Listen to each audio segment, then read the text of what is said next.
우리 스가랴서에서 환상을 봤죠. 환상. 지금까지 7개의 환상이 나왔습니다. 7개의 환상이 나왔고, 오늘 본문 6장은 스가랴가 본 마지막 환상이고 8번째 환상. 그리고 이제 대제사장 여호수아에게 면류관을 씌우는 장면, 그게 이제 이 두 가지 이야기가 나와 있습니다. 이 둘을 나누어서 설교를 할까 뭐 이렇게 고민도 좀 했는데 같이 연결하는 것이 더 좋겠다 싶어서 연결을 했습니다.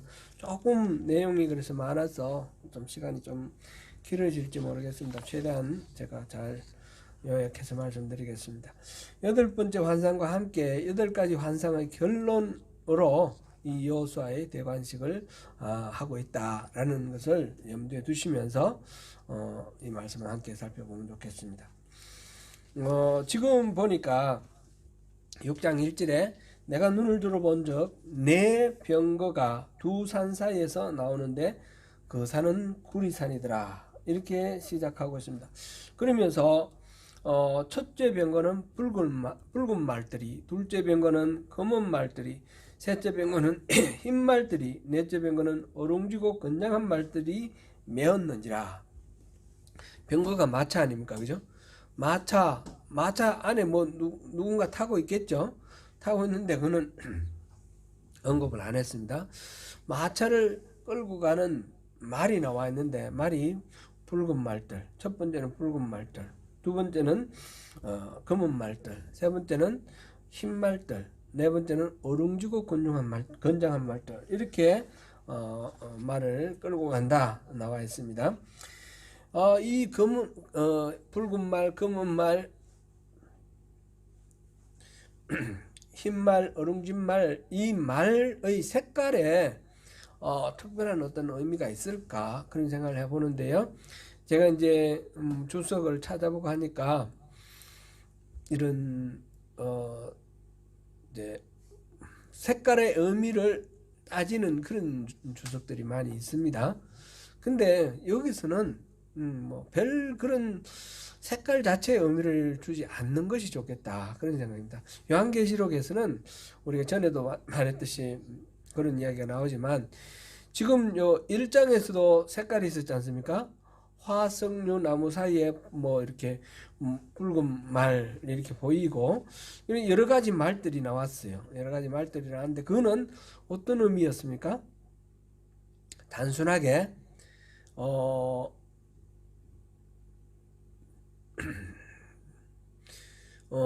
이게 다양한 색깔의 말들, 하나님의 일하심의 다양함, 그것을 의미하는 것이다, 그런 내용이었습니다. 그래서 다양한 색깔들의 말, 이거는 색깔 자체 빨간색은 뭐 전쟁이다 뭐 이런 식으로 막 이렇게 의미 부여할 거 없이 깜장색도 있고 흰색도 있고 빨간색도 있고 오렌진 것도 있고 해가지고 말들이 아주 다양하게 있는데 하나님의 사자들을 보내는 그런 장면이거든요. 그러니까 하나님이 이런 방법 저런 방법 수많은 방법들, 하나님의 영역에는 온갖 그런 방법들이 있다. 다양한 하나님의 권능을 나타내는 그런 것으로 이렇게 이해하는 것이 더 정확한 것 같습니다. 이제 여기서 한 가지, 네 번째로 언급된 말이 어룽지고 건장한 말, 이렇게 돼 있는데 이거는 번역을 이제 이렇게 지금 개정 계획에는 그렇게 했는데 어룽진 것하고 건장한 것을 한 말을 수식하는 말로 이렇게 해석을 했습니다. 근데 이거는 분리하는 게 더 맞는 것 같아요. 분리를 하는 것. 그래서 넷째 병거는 어룽진 말들을 메었는지라, 그리고 모두 건장했다, 이렇게 해석하는 것이 좋겠습니다. 그러니까 첫째부터 넷째까지 모든 붉은 말, 검은 말, 흰 말, 어룽진 말 모두가 건장한 말들이다, 그렇게 해석하는 것이 더 좋을 것 같습니다. 이거는 우리 세 번역에서도 그렇게 번역을 했고, 제가 가진 이 성경 NIV 영어 성경이 있는데 영어 성경에도 그렇게 번역을 했어요. 어룽지고 건장한 말이 아니라 어룽진 말들 하고, 그리고 끊고 뒤에서 이렇게 됐습니다. 제가 2절 3절 읽어볼게요. The first chariot had red horses, the second black, the third white, and the fourth dappled. All of them powerful. All of them powerful. 이렇게 돼 있어요. 그렇게 이거는 개정개혁의 해석 방법보다는 그런 식으로 해석하는 것이 더 타당한 것 같습니다. 그리고 이 네 병거들이 어디서 나왔어요? 나왔는데 어디서 나왔습니까? 두 산 사이에서 나왔다 그러는데 그 산이 노스로 만들어졌다 그랬습니다. 그죠? 노스로 만들어진 산 사이에서 이게 나오는 환상, 이게 뭘 의미할까? 여러 가지로 해석할 수가 있는데 이제 대체적으로 신학자들이 해석하는 것은 이 노스로 만든 산, 노스는 지금 지금 개정개혁에는 구리산이라고 그랬고요. 개혁 한글에서는 노산이라고 그랬고, 또 세번역에서는 노쇠산이라 그래서 노쇠나 노시나 이렇게 돼 있는데 제가 가진 이 NIV 성경 영어 성경에는 Mountain of Bronze 청동산이라고 그랬어요. 청동산이라고. 킹 제임스 버전에서는 Mountains of Brass 황동, 놋 이거로 이렇게 되었어요. 놋이든 청동이든 구리든 이게 결국은 한 가지를 설명하기 위해서 지금 다양하게 번역한 것 같은데 이 놋이나 구리 이게 어떤 의미를 가질까? 이 성전에서 노쇠가 많이 쓰였죠. 성전 만들 성막부터 시작해서 예를 들면 번제단에 그거는 노쇠로 만들었잖아요. 그런 식으로 노쇠가 많이 쓰였는데 특별히 성전에서는 노쇠로 만든 게 중요한 게 있어요. 그 성전 문 앞에 나오면 두 개의 기둥이 있는데 노쇠로 만든 높은 기둥을 만들어 놨어요. 그죠? 그 기둥 하나는 보아스고 하나는 야긴이다. 그랬죠? 이 보아스와 야긴이라는 두 기둥. 지금 여기서 말하는 노수로 만든 산, 구리로 만든 산이라는 말은 이 성전 앞에 있는 두 기둥, 노쇠와 보아스와 야긴을 의미하는 것이다. 이렇게 해석하는 것이 가장 자연스러운 것 같아요. 그러니까 지금 어디서 나온다는 말이에요. 구리산에서 나왔다 그러는 그 말의 의미는 무슨 말인가요? 이런 보아스와 야긴에서 나왔다 이러면 성전에서 나왔다 이 말이겠죠. 곧 하나님의 존전, 하나님이 계신 곳에서 나왔다는 거예요. 네 병거가 나왔는데 이 네 병거에 말을 지우고 나왔는데 두 노쇠산에서 나왔다. 곧 하나님의 존전에서 이 병거들이 나왔다. 이렇게 이해를 할 수 있습니다. 4절에 가서 내가 내게 말하는 천사에게 물어 이르되, 지금 앞에서부터 계속 내게 말하는 천사가 있습니다. 그 천사에게 물어서 내 주여 이것이 무엇입니까? 지금 이게 나오는 이게 말 메워서 나오는 이 병거들 이것들이 무엇을 의미합니까? 그랬더니 그 천사가 대답하는데 이는 하늘의 내 바람인데 온 세상의 주 앞에 서 있다가 나가는 것이라. 바람인데 하나님의 그 존전에 서 있다가 하나님이 주, 온 세상의 주가 바로 하나님이죠. 온 세상의 주 앞에 있다가 지금 나오는 거다. 그럼 바람이라는 말은 뭘까? 이런 의문이 들죠. 바람은 이게 이제 히브리 말로 루아흐입니다. 루아흐 하면 뭐가 떠오르나요? 영. 그죠? 성령 할 때 성령이 루아흐가 이 구약에서 나오는 루아흐는 영어로는 스피릿 이거죠. 그러니까 이 바람이라는 그 말로 해석한 이 말은 또 다른 번역에서는 영으로 해석을 했어요. 제가 가진 NIV 여기서도 보니까 영으로 해석했어요. 바람으로 해석한 게 아니라 These are the four spirits 이렇게 했어요. Spirits of heaven, 하늘의 내 영이다. 말하자면 천사다 이렇게 우리가 이해하면 쉬울 겁니다. 바람이라는 바람으로 해석해도 좋은데 그 바람이 wind 바람이 바로 하나님의 뭔가를 행하는 그런 존재, 하나님의 영향력을 전달하고 하는 그런 존재, 그러니까 천사다 이렇게 보면 되겠습니다. 지금 뭡니까?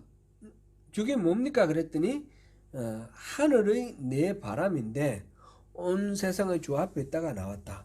그 병거는 바로 하나님의 바람, 하늘의 바람, 하나님의 천사가 타고 있다. 우리 쉽게 그렇게 이해를 하면 되겠습니다. 그래서 이렇게 나와가지고 검은 말은 북쪽으로 나가고 흰 말은 그 뒤를 따르고 그 다음에 어룽진 말은 남쪽으로 나가고 건장한 말은 나가서 땅에 두루 다니고자 하니, 여기서 보는 어룽진 말과 건장한 말이 분리되어 있습니다. 그죠? 아까 앞에서는 어룽지고 건장한 말이 그랬는데 이거는 분리되는 게 자연스러운 것 같고, 7절에 건장한 말은 말하자면 앞에 있는 모든 말들을 다 말하는 거다 이렇게 보면 되겠고, 붉은 말은 빠졌습니다. 붉은 말은 왜 빠졌는지는 모르겠지만 굳이 하나하나 다 말하는 것보다 이렇게 다양한 말들이 이렇게 나갔다. 근데 이 중요한 포인트는 검은 말은 어디로 갔다고요? 북쪽으로 나갔어요. 흰 말은 그쪽으로 따라갔고 어룽진 말은요 남쪽으로 갔습니다. 지금 온 세상으로 나가는데 동쪽으로는 없어요. 그래서 어떤 사람은 붉은 말은 동쪽으로 갔다 그러고 막 그러기도 하는데 그런 의미가 아니고 북쪽과 남쪽으로만 나갔어요. 이 이스라엘이 있는 땅, 우리가 팔레스틴 땅이라고 부르는 이곳은 서쪽에는 지중해가 있고 동쪽에는 아라비아 사막이 있어요. 그 위쪽에는 메소포타미아 문명이 발상한 메소포타미아 지역이죠. 유프라테스 티그리스 강 주변에 굉장한 강대한 제국들이 계속해서 나왔잖아요. 수메르부터 시작해서 바벨론, 옛날 고바벨로니아도 있고요. 아수르, 바벨론, 그 다음에 페르시아, 뭐 이렇게 계속해서 그쪽에는 강대한 그런 제국들이 나왔습니다. 남쪽에 보면 이집트에 이 나일강 유역의 나일강 문명, 여기서 끊임없이 강대한 나라들이 나왔습니다.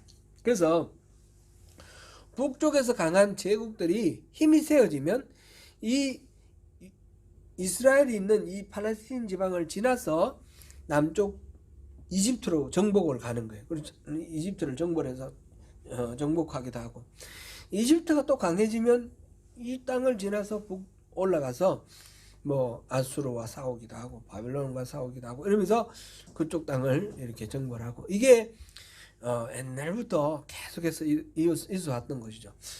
그 팔레스틴 지방은 지정학적으로 북쪽에 있는 대제국과 남쪽에 있는 이집트 제국의 중간 다리 같은 역할을 했습니다. 그죠? 그러니까 이 이스라엘 사람들이 생각할 때는 동쪽에서나 서쪽에서는 관심이 없어요. 지금 하나님의 사자들이 온 세상으로 나가는데, 나가서 하나님을 대적하는 것들에 대해서 벌을 할 거예요. 벌하러 나갈 텐데, 근데 동쪽이나 서쪽은 필요 없고 북쪽이나 남쪽만 가면 다 되는 거예요. 그리고 북쪽으로는 검은 말이 나가고 흰 말이 가고 남쪽은 어룽진 말이 가는데, 이 색깔이 중요한 게 아니고 그런 말들이 나갔다라는 게 중요한 거죠. 그러니까 하나님의 집 안에, 하나님 전 안에서 하나님의 명령을 받은 그 하나님의 하늘의 바람, 하나님의 영이 이 병거를 타고 그 두 노새 구리산 사이로 나와가지고, 성경에서 나오는 거죠. 나와가지고 그 다음에 쭉 흩어져 나갔는데 북쪽으로도 한 무리 가고 남쪽으로 한 무리 가서, 그래서 온 세상으로 나갔다, 그런 의미가 되는 것입니다. 그리고 8절에 가니까 그런 그 결과로 나가서 한 결과, 그가 내게 외쳐 말하여 이르되 북쪽으로 나간 자들이 북쪽에서 내 영을 쉬게 하였느니라. 북쪽으로 나간 자들 검은 말과 흰 말을 타고 나갔죠. 그들이 나의 영을 편안하게 쉬게 만들었다. 북쪽에 있는 그 대적들을 말하자면 징계를 하고 심판을 하고, 이 나는 하나님의 마음을 시원하게 했다. 개역 한글에는 시원하게 됐다 그랬죠. 내 마음이 시원하게 됐다 이렇게 되는데, 여기서는 내 영을 편하게 했다 이렇게 되는데, 결국 내 영을 쉬게 했다, 같은 말이에요. 그죠? 하나님의 영을 편안하게 시원하게 그렇게 만들었다, 그런 내용입니다. 여기서 한 가지 이제 또 눈에 띄는 거는, 지금까지 내게 말한 그는 누구예요? 내게 말하는 천사예요. 천사, 그죠? 내게 말하는 천사였는데, 지금 여기서 내 영을 쉬게 했다 이 말이니까, 이 내 영을 쉬게 했다는 누구를 말할 것 같아요? 하나님을 말하는 것 같죠? 그러니까 하나님을 대신해서 하나님 뜻을 전하는 천사하고 하나님하고는 이렇게 서로 막 이렇게 교차적으로 사용이 됩니다. 하나님 천사이기도 하고 하나님이기도 하고. 예를 들어서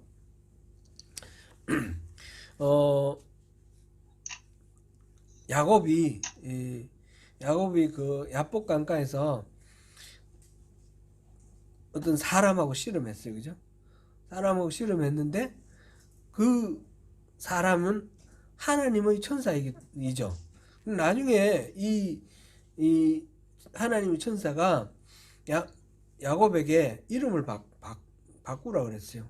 뭐라고 바꾸라 그랬습니까? 이스라엘. 이스라엘이라는 말은 하나님을 이겼다, 그런 뜻이라고 그랬죠. 그러니까 자기가 바로 하나님이 된 거예요. 하나님 천사가 하나님이에요. 아브라함이 장막을 치고 있는데 어떤 3명의 나그네가 이렇게 지나가는 걸 봤습니다.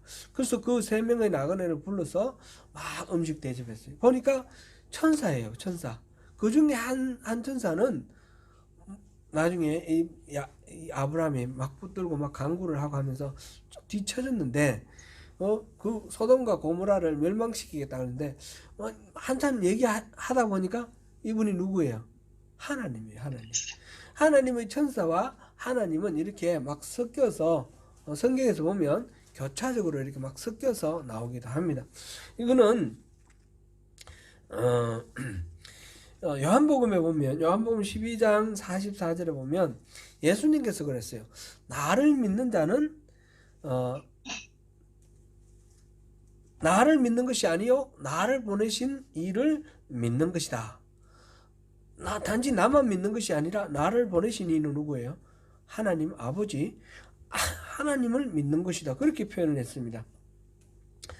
이렇게 하나님의 천사를 대접하게 되면 하나님을 대접하는 것이 되고, 하나님이 보내신 자를 대접하는 것은 하나님의 보내신 자뿐만 아니라 하나님을 대접하고 영접하는 것이 됩니다. 그래서 예언자의 이름으로 예언자를 대접하는 자는 예언자의 상을 받고, 제자의 이름으로 이 작은 자 하나에게 냉수한 그릇을 준 이도 상을 잊지 않을 것이다. 마태복음 10장 40절에서 42절, 제자들을 파송하면서 그 제자들에 대해서 그렇게 말씀하셨어요, 예수님께서. 그러니까 하나님이 예수님을 보내셔서 하나님과 예수님이 동일시 되는 것처럼 예수님과 제자들이 동일시가 되는 겁니다. 그런 식으로 지금 나가 있다. 지금 여기서 그가 내게 외쳐 말하여 이르되, 이때 이 그는 바로 하나님이시다, 우리 이해를 하고, 그 다음에 북쪽으로 나간 자들이 북쪽에서 나의 영을 쉬게 하였다.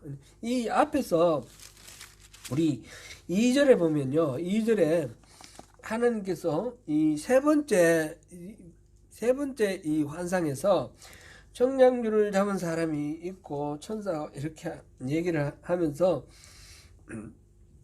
불로 두른 그런 성곽을 만들어 주겠다, 이런 약속을 했는데, 그러면서 동시에 북쪽에 바벨론으로 간 사람, 바벨론 성에 있는 시온아, 그곳을 피하라 그랬어요. 그죠? 왜냐하면 하나님이 그곳을 심판하고 멸망시킬 거니까. 지금 바로 그것과 같은 연결되는 그런 이야기입니다. 북쪽은 바벨론을 얘기를 하는 것이고, 그곳을 심판하셔서 하나님의 마음이 시원하게 되도록, 그렇게 이런 일들이 다 일어나게 될 것이다, 이런 말씀입니다. 어 이제 우리 여덟 번째 환상을 봤는데 1장부터 6장까지 등장하는 이 8번 환상은 오랜 시간을 두고 이렇게 한 게 아니고 하룻밤에 일어난 일이에요. 하룻밤에 이 환상 보고 이어서 이 환상 보고 이 환상 보고 하면서 하나님이 스가랴에게 말씀을 하신 거예요. 내가 이렇게 회복시켜 줄 테니까 다른 걱정 근심하지 말고 여기에 집중하라, 그런 내용이죠. 이 8가지 환상을 제가 요거를 PPT를 띄우려고 만들었는데 줌으로 PPT를 띄우는 방법을 제가 아직 익히지를 못했어요. 그래서 요거는 제가 다음 연구를 해서 다음번에는 그렇게 하든지, 주일날은 우리 주연자매가 그걸 해주는데 수요일날은 제가 직접 이렇게 하는 게 좋겠다 싶은데 오늘은 하다가 제가 그것 때문에 시간도 많이 또 허비를 했는데, 귀로 들으십시오. 이제 눈으로 볼 수가 없으니까 귀로 들으십시오. 8번의 이 환상이 보면, 이 성경에 보면 이 카이즘이라고 그러죠. 교차대꾸법. A 하고 끝에 A하고 같은 거, 그 다음에 B하고 B 다시, C하고 C 다시, 이렇게 그죠? 이렇게 돼요. 지금 A 첫째 환상, 둘째 환상, 셋째 환상, 넷째 환상, 다섯째 환상, 여섯째, 일곱째는 합치고 똑같고, 그 다음에 여덟째 환상, 이게 교차대꾸로 이렇게 돼 있어요. 첫째 환상은 사방에서 여러 종류의 말들이 그 화석류 사이에 보이는 그 말만 온 게 아니라 사람이 왔잖아요. 말과 그 천사들. 그래서 사방에서 몰려왔어요. 근데 마지막에 8번째 환상이 어떻게 됐어요? 네 병거 타고 이 말들이 어떻게 됐어요? 사방으로 흩어졌어요. 이건 사방이라는 것에서 같은 거예요. 사방이 온 세상에 이렇게 나가 있던 것들이 다 돌아다니다가 온 세상 돌아가는 거 다 보고 돌아와서 하나님 앞에 와서 보고하는 거. 그 다음에 여기서 하나님 앞에서 나와서 온 세상으로 떠나가는, 이런 식으로 첫째 환상과 8째 환상이 이렇게 나누어져 있어요. 그래서 첫째 환상은 이스라엘의 회복의 소망을 말했고, 이 마지막 8번째 환상은 하나님의 영이 시원하게 되는 거, 쉬게 되는 거, 그런 식으로 해서 문제가 해결되는 쪽으로 그렇게 양쪽으로 이렇게 대꾸를 이루고 있죠. 그 다음에 두 번째 환상은 네 뿔과 네 대장장이 얘기죠. 이거는 뭐라고 그랬습니까? 그 네 개의 제국으로 우리가 해석을 했는데, 세상의 강대국들, 하나님의 언약 백성을 괴롭히는 세상의 강대국들에 대해서 하나님께서 혼내시겠다는 거였어요. 그죠? 근데 우리가 바로 지난주에 본 거 6째 환상과 7째 환상은 뭡니까? 거기서는 두루마리, 날아가는 두루마리와 또 에봇에 한 여인이 있는 것, 모든 악의 상징이라고 그랬습니다. 악의 상징, 이게 있는데, 이스라엘의 모든 죄악들 다 회개하라는 그런 말씀인데, 그렇지 않으면 심판을 받는다. 그런데 이 에봇이 어디로 갔습니까? 에봇이 아니라 에바가 시날로, 그죠? 두 여인이, 날개 달린 여인이 이 에바를 움직여 가지고 시날 땅은 뭡니까? 바벨탑을 쌓았던 그 바벨론 지역, 그 땅. 지금 두 번째 환상에서는 하나님께서 언약 백성을 괴롭힌 이방 나라들에 대한 심판이고, 이 6째, 7번째 환상은 이 언약 백성인 이스라엘의 그 모든 죄에 대해서 범죄한 자들이 심판을 받는 것. 그런데 그것이 날아가서 시날까지, 먼 지방 시날까지 이렇게 날아가는 그런 장면이었어요. 셋째 환상은 청량주를 잡은 사람이 예루살렘을 다시 건설하는 그런 내용이 나왔어요. 근데 다섯째 환상에는 수룹바벨과 그 감람나무와 두 감람나무 나오는데 그 앞에 보면 수룹바벨이 다림줄을 잡고 예루살렘을 회복하는 그런 장면이 나옵니다. 그러니까 기본 내용은 이거는 청량줄 잡은 사람이 예루살렘을 만들고, 여기는 스룹바벨이 다림줄을 가지고 예루살렘을 회복하는 그런 게 나왔습니다. 한가운데는 뭡니까? 한가운데는 넷째 환상. 넷째 환상은 여호수아를 이렇게 옷을 입히고 뭐 죄를 변호해주고 이런 얘기가 나오는데, 그 중에서 핵심은 8절에 보면 싹이라는 새순 그죠? 싹이라는 게 나옵니다. 그러니까 넷째 환상은 새순이라 불리는 지도자가 출현해서 이 세상 죄를 하루 만에 없애겠다는 돌 그거를 보여주시는데, 그렇게 해서 해결을 하겠다는 얘기입니다. A 첫째 환상 온 세상, 그 다음에 여덟째 환상도 온 세상. 그래서 말들이 몰려오고 이거는 떠나가고 이런 식으로 됐고, 둘째 환상은 하나님이 언약 백성 괴롭힌 강대국들을 제거하고, 여기는 여섯째 일곱째는 죄 지은 언약 백성들에 대한 하나님의 심판. 그 다음에 셋째 환상과 다섯째 환상은 예루살렘이 영광스럽게 회복되는 것. 그 다음에 넷째 환상, 한가운데 있는 넷째 환상은 바로 새순이 출현하는 것, 그런 겁니다. 보통 이렇게 교차됐고 뭐 카이즘으로 나오면 어디가 제일 중요합니까? 한가운데, 그죠? 순이 이게 중요합니다. 지금 이 모든 것들의 8가지의 환상을 다 얘기하고 다음번에 9절부터 15절까지 지금 얘기가 또 전개될 텐데, 그거는 좀 이따가 보려고 지금 그랬는데 다음에 넘어갈 텐데, 거기에서 중요한 게 또 뭐냐면 싹이에요. 새순, 싹이라는 거. 싹이라 이름하는 자가 돋아 나왔다 그랬습니다. 그래서 이 8개의 환상을 통해서 말한 그 싹이 지금 요 9절에서 15절 사이에 결론으로 이렇게 부각이 되는 겁니다.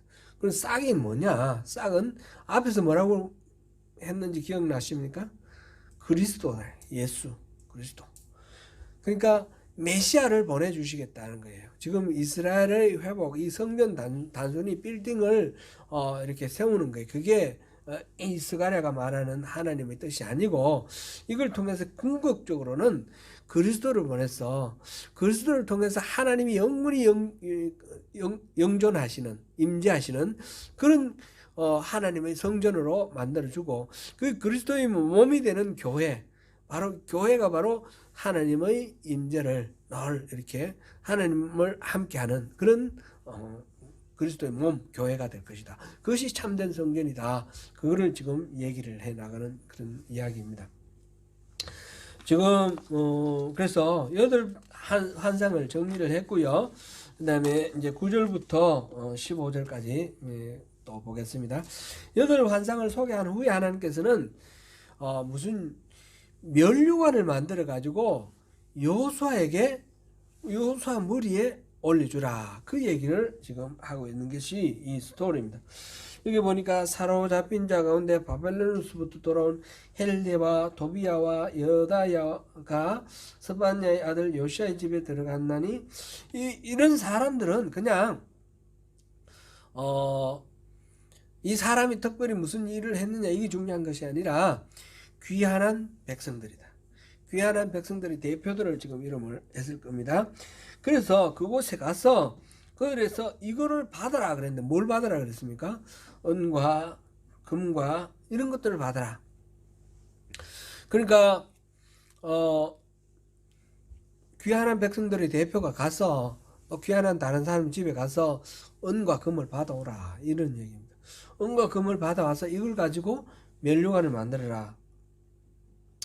그거를 여호사닥의 아들 대제사장 여호수아, 지금 리더가 누구입니까? 여호사닥의 아들 제사장 여호수아와 또 스룹바벨, 두 사람이 있는데 이 중에 지금 요사닥의 아들 요수아를 지금 얘기를 하고 있습니다. 요수아에게 면류관을 만들어 주라. 지금 이 돈을 이렇게 받는 거, 음과 건을 받는 거, 이거는 성전을 지금 재건축하기 위해서 이 자금을 조달하는 방법인데, 지금 바벨론에서 돌아온 사람들, 그 사람들만 돈을 내 가지고 지금 성전을 건축하는 게 아니에요. 실질적으로 바벨론에 갔다가 귀한 영이 내렸지만 돌아오지 못한 사람이 더 많이 있는 거예요. 그리고 바벨론뿐만 아니라 흩어져서 이집트에도 있고 막 디아스포라가 막 흩어져 있어요. 이 사람들이 지금 귀한 영을 받고 돌아가서 성전을 재건한다는 말을 듣고 자기들 나름대로 생각에, 자기들은 돌아갈 수는 없는 입장에서 돌아갈 사람은 돌아가고 돌아가지 못하는 사람들은 말하자면 기부를 하는 거죠.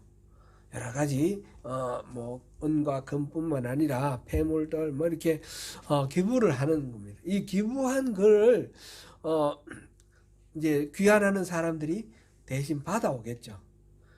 자기들이 못 갈 때 누가 돌아간다 그러면 그 사람한테 맡기면서 가서 이걸 가지고 성전 재건할 때 쓰라, 이렇게 준 것들, 그것들을 지금 모아오는 장면입니다. 지금 헬데와 도비아와 예다야가 스바냐의 아들 요시아의 집에 들어갔다. 너는 이날에 그 집에 들어가서 그들에게서 받으라. 그런데 이 세 사람이 가서 요시아의 집에 가서 받아내는 것이 바로 귀환하지 못한 사람들이 낸 기부금들, 그런 것들을 전부 모아가지고 자기 것도 포함해서 이렇게 이제 성전 건축 비용으로 내놓는데, 그렇게 모은 것으로 가지고 면류관을 만들어라, 그런 이야기입니다. 원래 대제사장이 머리에 쓰는 게 있죠. 대제사장 머리 이렇게 쓰는 거, 여호와의 정결 이렇게 글자로 적혀 있는, 말하자면 좀 이렇게 터번 같이 생긴 거, 터번 같이 생긴 그런 제사장의 서는 관이 있는데, 지금 여기서는 면류관을 씌워라 그랬거든요. 면류관은 누가 쓰는 겁니까? 왕이 쓰는 거예요. 왕이 쓰는 거, 그죠? 왕이 쓰는 거, 왕들이 쓰는, 왕관을 세워라는 거예요. 왕관을. 지금 대제사장에게 왕관을 만들어서 씌워주라, 이 말은 대제사장의 역할이, 대제사장을 하는 이 여호수아가 왕의 역할까지 감당하는 그런 상황으로 이렇게 변화되는 것을 나타냅니다. 지금 스룹바벨이 있고 여호수아가 있어서 두 사람이 계속해서 3장에서는 여호수아, 4장에서는 스룹바벨, 그리고 두 감람나무 해가지고 두 사람이 함께 공조를 이루어 왔는데, 여기서는 여호수아에게 면류관을 씌우라 그랬습니다. 그렇게 해서 이 역할이 오버랩되는 그런 역할. 그 다음에 이어지는 이야기가 12절, 마라에 이르기를 만군의 여호와께서 이같이 말씀하시되 보라, 싹이라 이름하는 사람이 자기 곳에서 돋아나서 여호와의 전을 건축하리라. 싹이라는, 이건 싹은 이제 새순이 씨앗의 싹이 터서 이렇게 올라오는 거 싹이에요. 싹이 나타나서 나중에 새순이 자라서 나무가 되고 이렇게 되는데, 그 싹이라는 이름을 가진 사람이 나타나 가지고 성전을 건축을 할 거다. 이 싹이라는 이름은 지금 여호수아도 아니고 스룹바벨도 아니에요, 그죠? 여호수아에게는 지금 대제사장인데 왕의 역할까지 부여하는 그런 이미지를 지금 부여를 했고, 지금 싹이라는 새로운 어떤 존재가 오는데 그에게서 그가 성전을 이룰 것이다 이랬고, 그 다음에 13절에 가니까 그가 여호와의 전을 건축하고, 여호와의 전을 건축한다는 말이 반복되어 나왔습니다. 영광도 없고 그 자리에 앉아서 다스릴 것이요. 그 자리에 앉아서 다스리는 존재는 어떤 존재예요? 왕입니다. 그죠? 왕. 그 싹이 왕이 될 거라는 거죠. 왕이 되고 왕 옆에 또 제사장이 자기 자리에 있으리니 이 둘 사이에 평화의 의논이 있으리라 하셨다.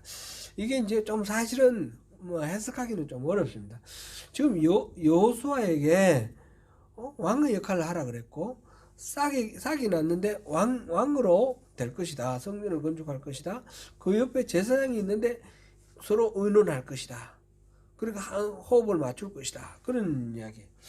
이걸 뭘 얘기를 하는가? 이제 종합적으로 결론적으로 이거를 해석을 하면 이제 신학자들의 해석을 받아서 이렇게 우리가 받아들이면 이거는 여호수아에게 지금 제사장인 여호수아에게 왕의 역할을 했듯이 새로운 어떤 존재가 오는데 그가 왕의 역할도 하고 제사장의 역할도 할 거다. 그런 역할은 누구예요? 떠오르죠. 그리스도 예수예요. 예수. 그리스도. 여호수아라는 말 이름 자체가 사실은 예수하고 같은 이름이에요. 지금 앞에 대제사장 여호수아를 통해서 예수를 지금 예고하고 있는 거예요. 예고를. 예수님의 출현을. 그렇게 할 것이다. 그 다음에 이제 멸류관은 헬렘과 도비아와 여다야와 스바냐의 아들 헨을 기념하기 위하여 여호와의 전 안에 두리라. 이 멸류관, 왕이 쓰는 멸류관을 성전에 둔다. 이렇게 되는데 이게 두 역할이 하나로 어우러졌다라는 것을 볼 수 있습니다. 근데 여기서 이제 사람 이름이 약간 달라졌죠. 위에는 헬데라 그러는데요. 헬렘 그랬고 도비아 그 다음에 여다야는 같고 스바냐의 아들 이름이 저 위에는 요시야라 그랬고 여기는 헨이라고 그랬어요. 이거는 왜 그랬을까? 잘 모르겠어요. 이거는 사람들이 여러 가지 구구절절 뭐 얘기들이 있지만 통일된 의견이 없습니다. 스펠링을 잘못 써서 약간 다르게 했다. 그런 것도 있고요. 특별하게 이 사람들이 무슨 역할을 한 건 아니니까 의미를 두지 않고 넘어가면 되겠습니다. 그 다음에 15절 먼데 사람들이 와서 여호와의 전을 건축하리라. 지금 순이 돋아나서 싹이 돋아나서 여호와의 전을 건축한다 그랬는데 먼데 사람들이 와서 또 여호와의 전을 건축하리라. 앞에서는 누가 한다 그랬어요? 스룹바벨이 한다 그랬잖아요. 이게 다 무슨 말인가?